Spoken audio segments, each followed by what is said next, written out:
Kamis, tanggal 22 Maret tahun 1984, pasangan Prabowo Subianto dan Titik Hedi Prasetyo sedang berbahagia. Setelah 1 tahun menikah, lahir anak pertama mereka berjenis kelamin laki-laki di Rumah Sakit Harapan Kita. Namun, saat memberi rilis ke media soal kabar gembira ini, anak tersebut belum diberi nama. Wah, belum ada. Saya mau kasih nama, Mas Bowo juga punya nama. Jadi, mau minta Bapak saja sebagai penengah, kata Titik kepada Tempo tanggal 31 Maret tahun 1984. Bapak yang dimaksud tentu saja Presiden Soeharto. Namun, butuh waktu lama juga bagi Soeharto menentukan nama bagi cucu ke-8 tersebut.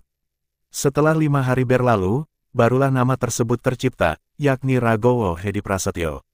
Dan, Soeharto bakal memanggilnya Mas Didit.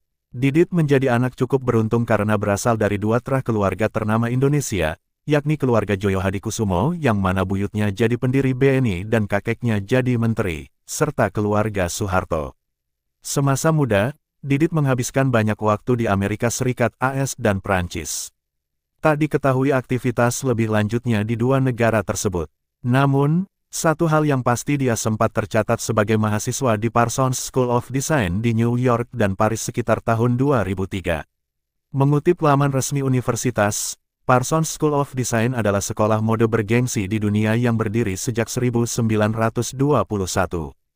Pada titik ini, Didit mengambil jalan hidup berbeda dengan saudara-saudaranya. Alih-alih berpolitik atau berkecimpung di dunia bisnis, dia mantap menjadi desainer atau perancang. Kedua orang tua pun tidak mempermasalahkan keputusannya.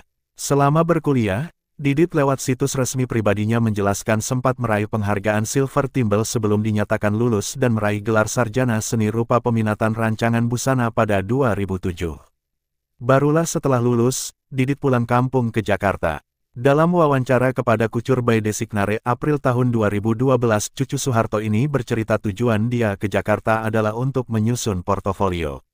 Saya pindah kembali ke Jakarta dengan rencana tinggal selama 3 bulan khusus untuk mengerjakan portofolio supaya bisa mendapat pekerjaan pertama, katanya.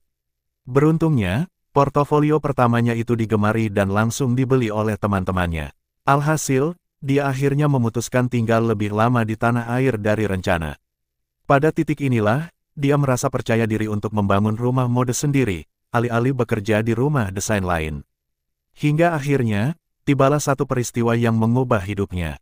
Pada suatu waktu, ada seorang kawan Didit yang bekerja sebagai humas salah satu rumah mode di Paris. Dia ingin memperkenalkan anak Prabowo itu ke perusahaan fashion, Elisab. Namun, itu urung dilakukan karena Didit rupanya punya banyak portofolio bagus. Temannya bilang lebih baik Didit tampil di Paris Couture Week 2010, ketimbang ikut rumah mode. Awalnya Didit tidak percaya diri karena belum punya nama beken buat tampil di pameran mode bergengsi dunia itu. Namun, berkat dorongan banyak orang, dia memberanikan diri tampil memamerkan 45 rancangan busananya. Tak diduga, hasilnya positif. Pengunjung banyak menyukai desainnya. Sejak itulah dia selalu bersemangat mengikuti berbagai ajang pameran rancangan busana, sekaligus juga mantap menetap di Paris. Aku pikir para desainer Asia harus hadir secara internasional untuk membuktikan bahwa para desainer Asia dapat menciptakan fashion gak hanya untuk orang Asia, tapi juga buat pelanggan global. Kalau aku cuma memamerkan karya di Indonesia saja, rasanya sulit, katanya saat ditanya soal alasan menetap di Paris kepada Kucur by Designare. Alhasil, tiap ada acara serupa di tiap musim, pasti ada Didit. Hingga akhirnya itu semua terbayar ketika dia sukses tampil di perhelatan mode terbesar di dunia, Paris Fashion Week.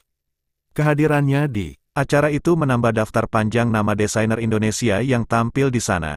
Berkat itu pula mulai banyak orang datang kepadanya sebagai klien, termasuk berbagai publik figur seperti Anggun C. Sasmi, Dian Sastrowardoyo, dan sebagainya.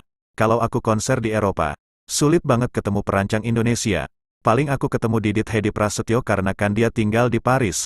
Aku biasa pakai baju rancangan dia sih, tutur Anggun dikutip dari Perjalanan Musik dan Mimpi-Mimpi Anggun, 2020. Sejak itulah, nama Didit harum sebagai perancang baju ternama dunia asal Indonesia selama lebih dari 10 tahun berkarir sampai sekarang.